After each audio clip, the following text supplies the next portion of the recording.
Thelma Fable is the great-aunt that raised Tina Fontaine. Moments before the verdict, she walked into court with family, already visibly distraught. Moments later, neither she nor her family members were talking. Friends and supporters like activist Sue Caribou did that for them. Not once in my life have I ever seen justice since I was fucking young. Not once do our people ever get justice. I have 10 murdered, 2 missing, and to this fucking day we don't have justice. Tina Fontaine was 15 when she went missing in Winnipeg in August 2014. Her body later found in the Red River, wrapped up in a duvet cover. Society, we'd be horrified if somebody if we found a litter of kittens or pups in the river in this condition. She quickly became a national symbol.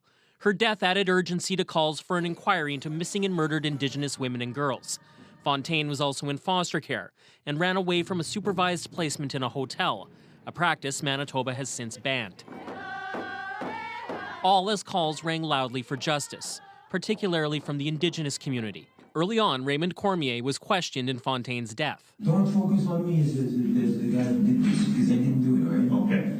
After a covert police investigation, he was charged with second-degree murder more than a year later. At trial, the Crown alleged he killed Fontaine because he had sex with her and feared he'd be branded a pedophile. At one point, she did report him to police for stealing. I like to report a blue truck that was stolen earlier today. Months later, police secretly recorded Cormier talking about Fontaine's death. 15-year-old girl, I'm too lying, that's why she got killed. His defense argued those comments were out of context. It also called witnesses who said Cormier owned a duvet cover identical to the one Fontaine's body was found in unreliable. Meanwhile, that duvet cover, the stolen truck, and Fontaine's body all lacked forensic evidence to link her death to Cormier. A pathologist could not determine a cause of death or say definitively if she was murdered. In the end, the jury was not convinced Cormier was responsible. Indigenous leaders are questioning the investigation. There's not much I can say. I mean, an injustice done to our people again today. I just hope that people that are watching worldwide see what we have to deal with every day. And we have Cam McIntosh joining us right now. And Cam, that was the reaction outside the court. What about inside?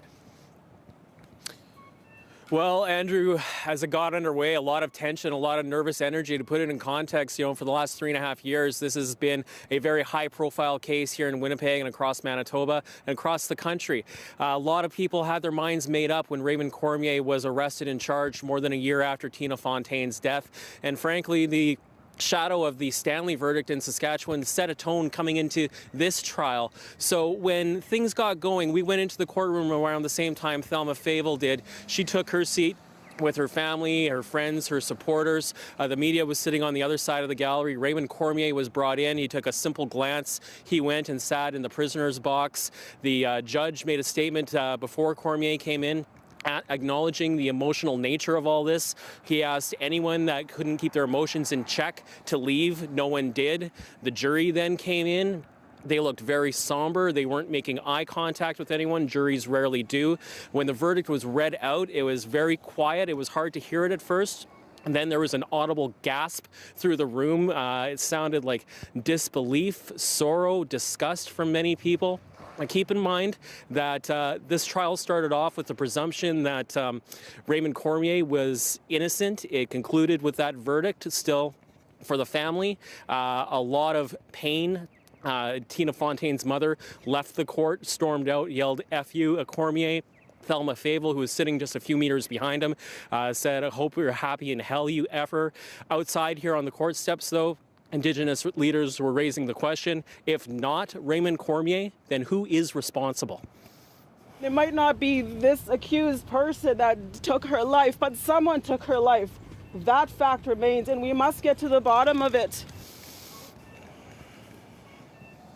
Now, the Winnipeg Police Service has issued a statement tonight. It's a very brief statement saying it empathizes with the family of Tina Fontaine, but it did do a thorough investigation. It says it will not comment further pending the possibility of an appeal. There's 30 days in which the Crown can post an appeal in this case.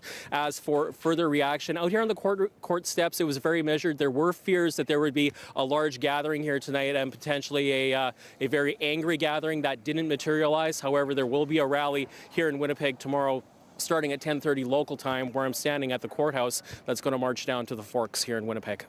Okay, we'll be watching. Cam McIntosh in Winnipeg. Thanks.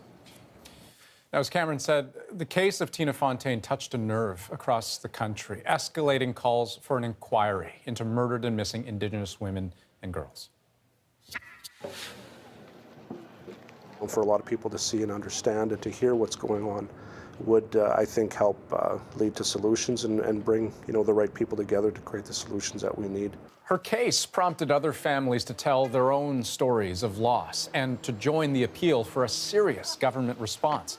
The inquiry was launched in late 2015, and today, as the jury deliberated, inquiry leaders said, since her death woke the country in August 2014, Tina's family, friends, and community have shown great strength through the police investigation, court process, and trial.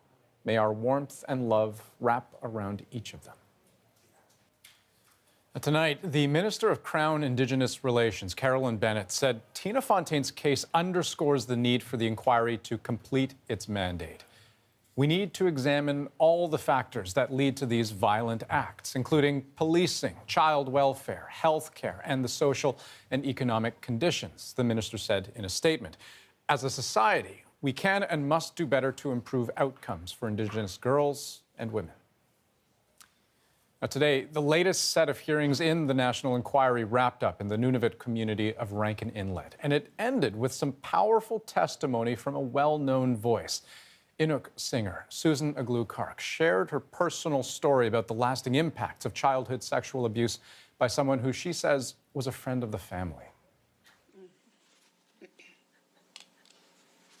I don't cry for myself.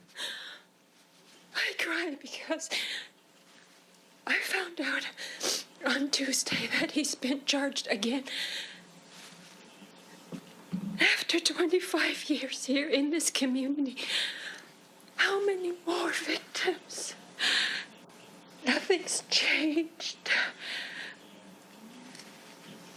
And my guilt is I did what I could.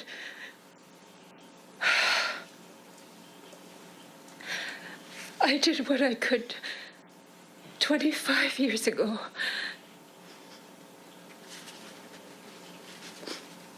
And he's been charged again.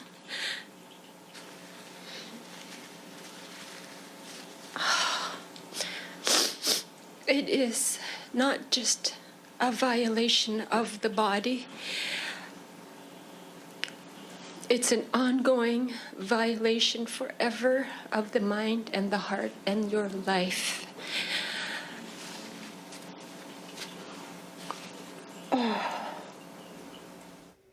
And Rosie, difficult to listen to there, but Aglu-Kark ended her testimony with some recommendations, including healing centers for victims and changes in how investigations are conducted.